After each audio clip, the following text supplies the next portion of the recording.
Most of us know about this woman. She is almost always mentioned in the Bible as Rahab the harlot.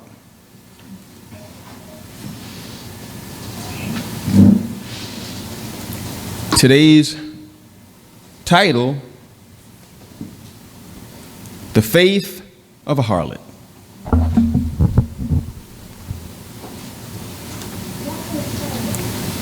That was supposed to sound like that. You'll see why as we go through this. This is a short one, but it has weight.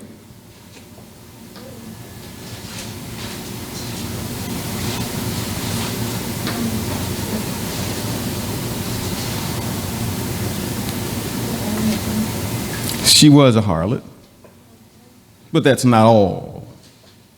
Rahab was also a Canaanite who, anyone that is familiar with the Bible at all, these were the hated enemies of Israel. Her most exemplary deed was what? Telling a lie. Think about that for a minute. These are the things that she's famous for. Being a harlot, being a Canaanite, and telling a lie. You wouldn't think she would have much chance of making it into the kingdom of God, huh? But there she is. You can read about Rahab in Joshua, the 2nd chapter, and you're going to go through the whole thing here, starting at the 1st verse.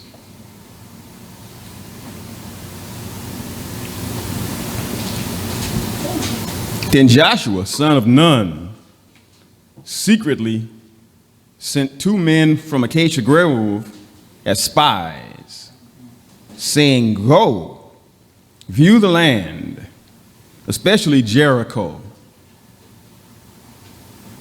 So they went and entered the house of a prostitute whose name was Rahab, and spent the night there. The king of Jericho was told, "Look, some men from the Israelites have come here tonight to search out the land." And the king of Jericho sent for Rahab, saying, "Bring out the men who have come to you, the ones who have entered your house." They were spying on them too, huh? All the way back then. Nothing is new, is it? Really? "Bring out the men who came to you, the ones who have entered your house, for they have come to search out the land." But the woman took the men and hid them. And she said, "Yes, the men came to me, but I did not know where they were from. And when it was time to shut the gate for the night, the men left. And I do not know where they went. Chase after them quickly, for you may catch up with them."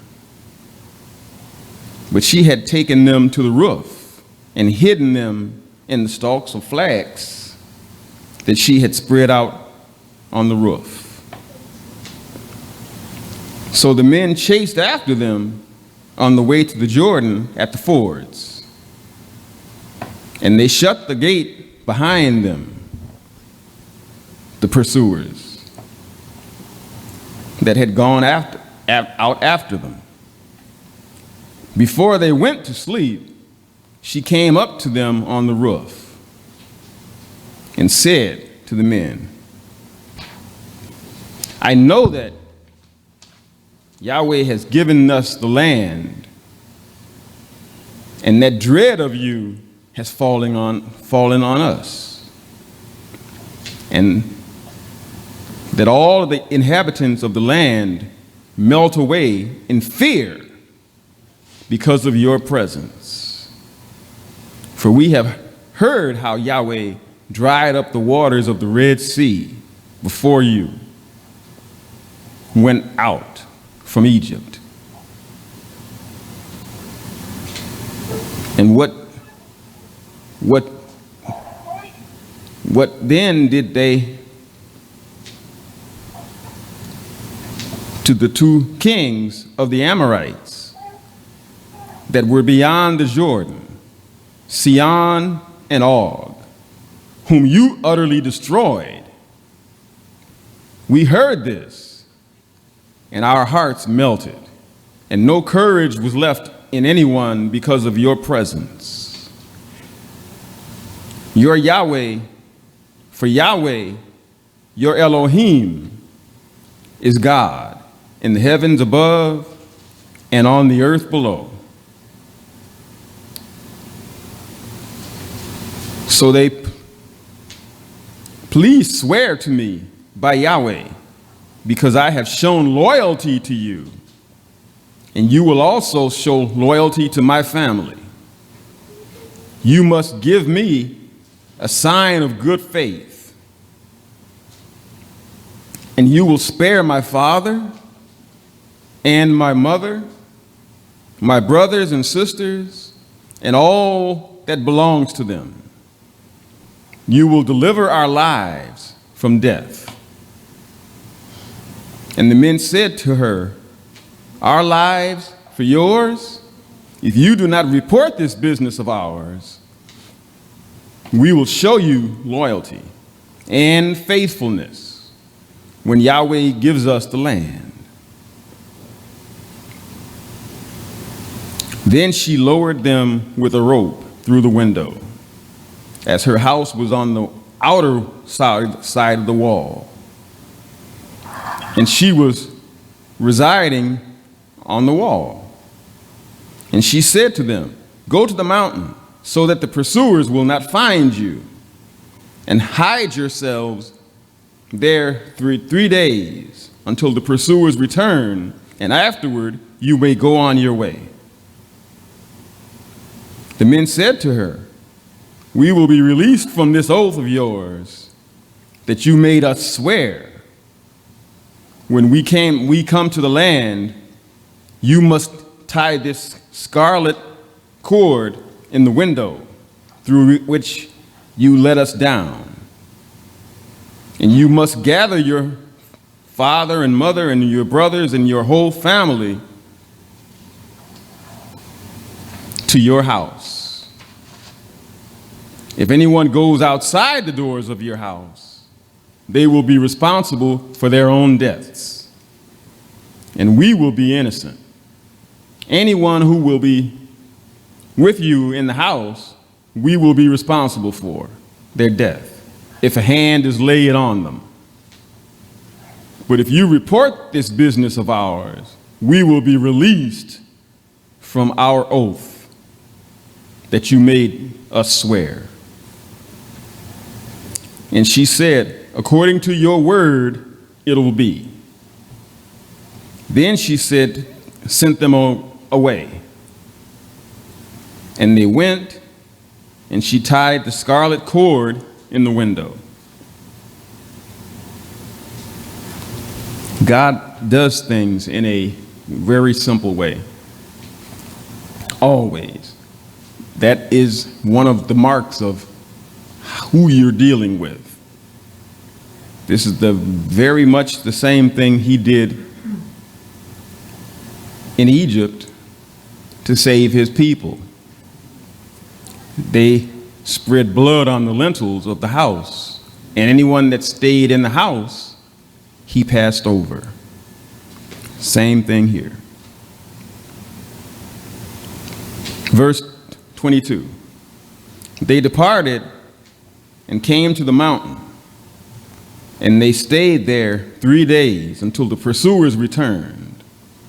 The pursuers searched all along the way, but did not find them. The two men returned and went down from the mountain,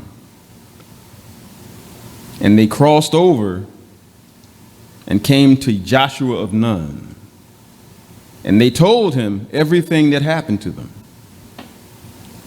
They said to Joshua, surely Yahweh has given all the land into our hands. Also, all the inhabitants of the land melt away in fear because of our presence.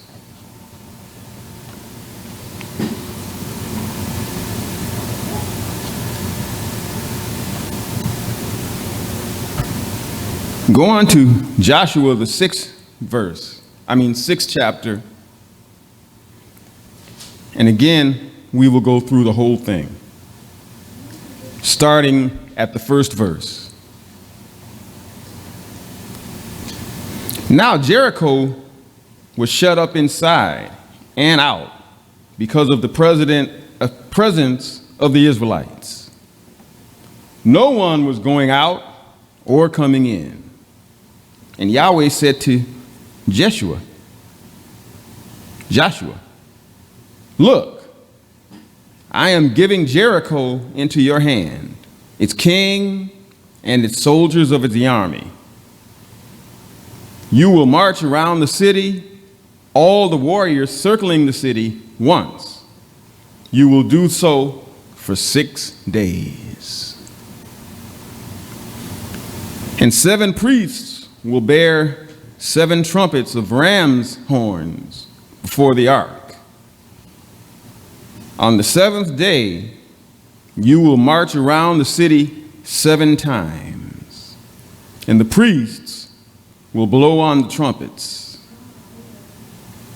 And when they blow long on the trumpet of the ram's horn, when you hear the sound of the trumpet, all the people will shout with a great war cry, and the wall of the city will fall flat.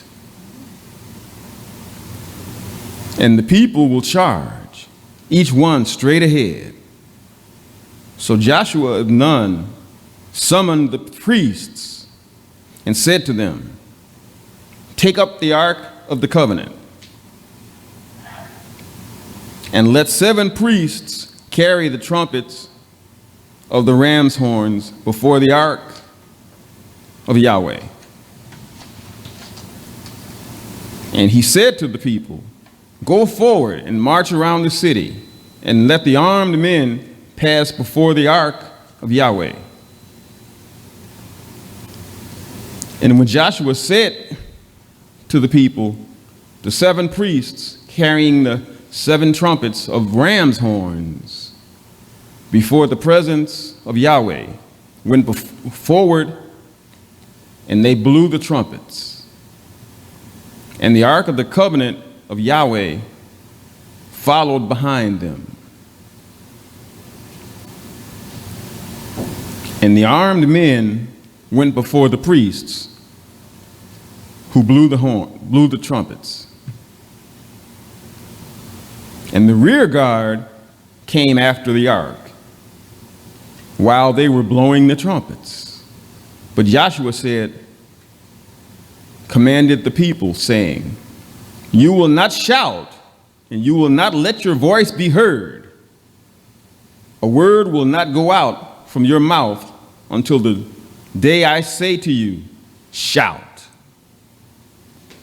Then you will all shout. And the ark of Yahweh went around the city, circling once, and they came into the camp and spent the night in the camp. Then Joshua got up early in the morning, and the priests took up the ark of Yahweh.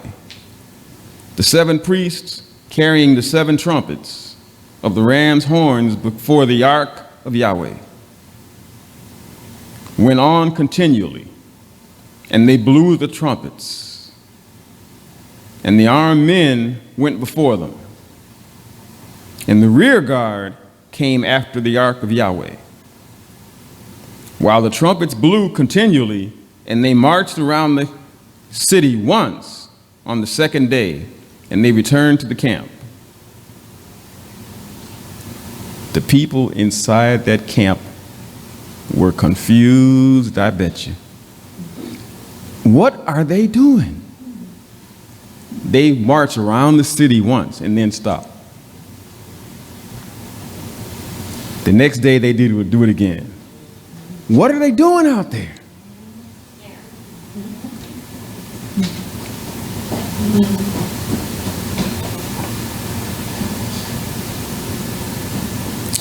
Verse 14. And they marched around the camp, sitting one on the second day, and they returned to the camp. They did this for 6 days. Then on the seventh day, something always happens on the seventh day. The world doesn't know that yet. Always something happens on the seventh day. Then on the seventh day, they rose early at dawn, and they marched around the city in this manner 7 times. It was only on that day that they marched around the city 7 times. And at the 7th time, the priest blew on the trumpets, and Joshua said to the people, "Shout, for Yahweh has given us this city. And the city and all that is in it will be devoted to Yahweh. Only Rahab the prostitute and all who are with her in her house will live, because she hid the messengers whom we sent. As for you, keep away from the things devoted to destruction, so that you do not take them and bring on about your own destruction, making the camp of Israel an object for destruction, bringing trouble upon it. So all the silver and gold and the items of bronze and iron are holy to Yahweh, and they must go to Yahweh's treasury." So the people shouted, and they blew trumpets, and when the people heard the sound of the trumpets, they raised a great shout.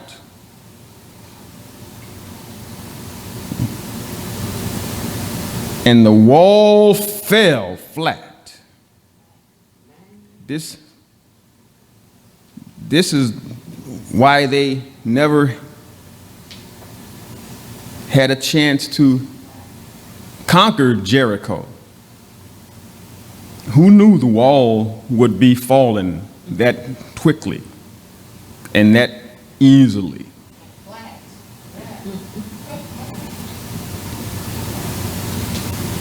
And the wall fell flat. The people charged, each one straight ahead into the city, and they captured it, and they utterly destroyed by the edge of the sword. And all who were in the city, both men and women and young and old, ox, sheep, donkey. Then Joshua said to the 2 men who spied on the land, "Go to the prostitute's house and bring out from her those who are in there with her, the woman and all who belong to her, just as you swore to her." So the young men who were spies went in and brought Rahab and her father and her mother, her brothers, and all who were with her out. And they brought all her family out and set them outside the camp of Israel.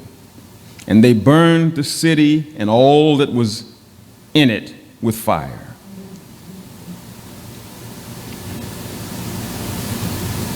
They put only the gold and silver and the items of copper and iron into the treasury of Yahweh. But Joshua spared Rahab the prostitute and her family and all who were with her. And she has lived in the midst of Israel until this day, because she hid the messengers whom Yahweh and Joshua sent to spy out Jericho. And Joshua swore at the time, "Cursed is anyone from Yahweh who gets up and builds Jericho. This city, at the cost of its firstborn, he will lay its foundation. And at the cost of his youngest, he will set up its gates." So Yahweh was with Joshua, and his fame was in all the land. It's a great story with many lessons, but we mustn't forget to point that Rahab was a harlot. That was her trade. The men hid there because people would be accustomed to seeing people come in and out at strange hours of the day and night. Two men hanging out there was no big thing. But, as you remember, the king separated them from the others. They knew that they were there. They had spies too.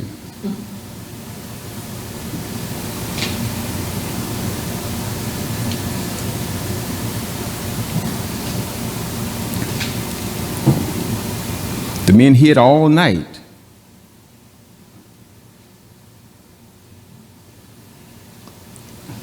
But we can't deny the fact that Rahab told a bald-faced lie. Is there anything good we can say about her? Yes.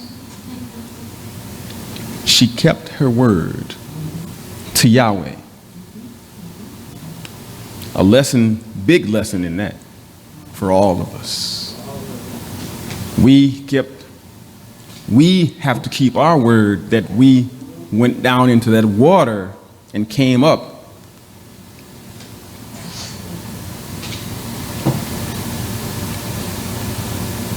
Our lies will go away too, like hers did.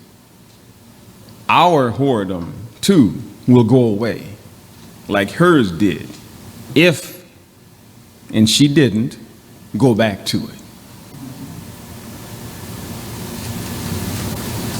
Is there anything good that we can say about her? Yes. Again, she was a woman of faith. You don't have to take my word for it. It's right there in Hebrews, the 11th chapter, the 31st verse. By faith, Rahab the prostitute did not perish with those who were disobedient, because she welcomed the spies in peace.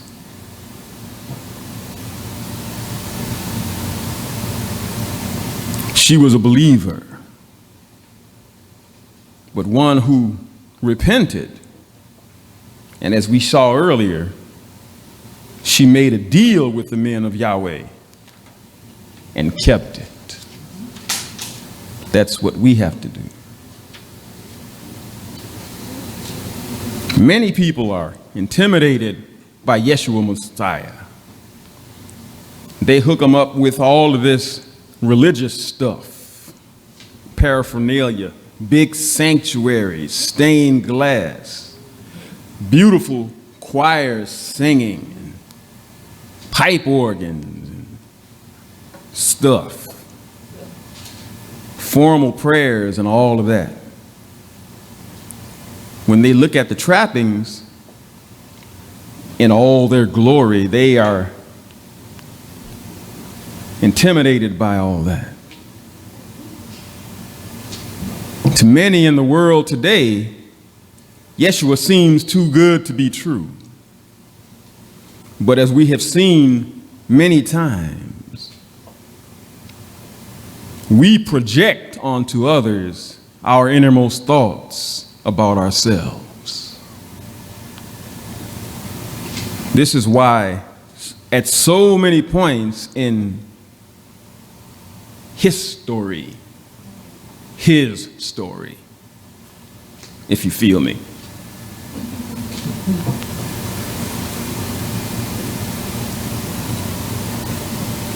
this is why at so many points in his story, we have not believed in the Messiah and in his innate goodness.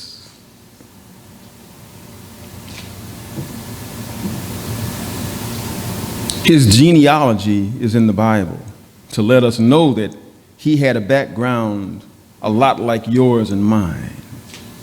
He called himself the friend of sinners. And he said he didn't come to call the righteous, but to call sinners to repentance.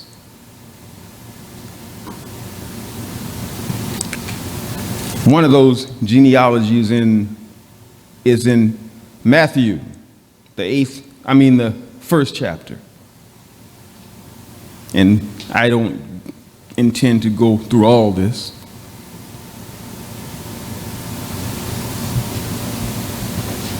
The book of the generations of Yeshua, the Messiah, the son of David, the son of Abraham. Abraham begot Isaac, and Isaac begot Jacob. And Jacob begot Judah and his brothers. And Judah, you know where it is. Where it is, it doesn't move. Right there, where it is. You go through all that.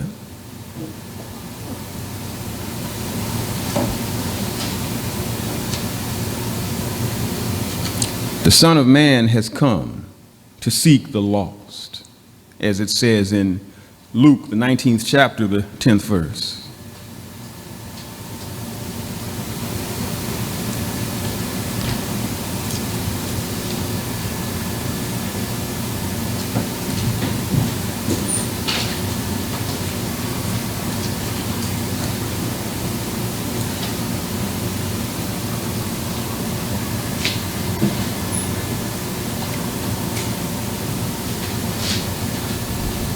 For the Son of Man has come to seek and save that which was lost, us, and anyone else that comes along in faith, true faith, that kind of faith that you have where someone says something and you do it, not question it, pick it apart later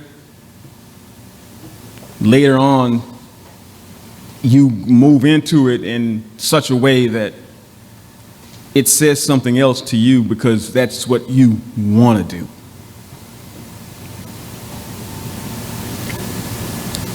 Obey it as it comes to you, not how you come to it. Obey it to a word as it comes to you.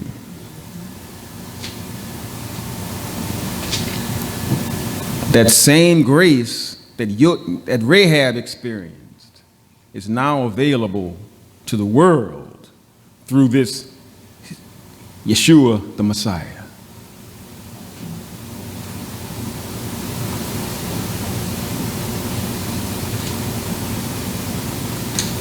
Any questions?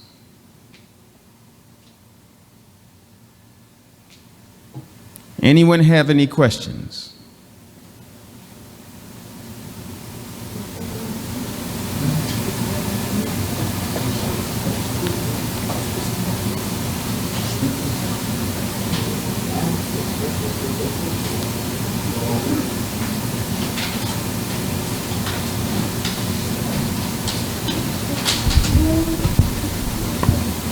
All right, people, I'm done.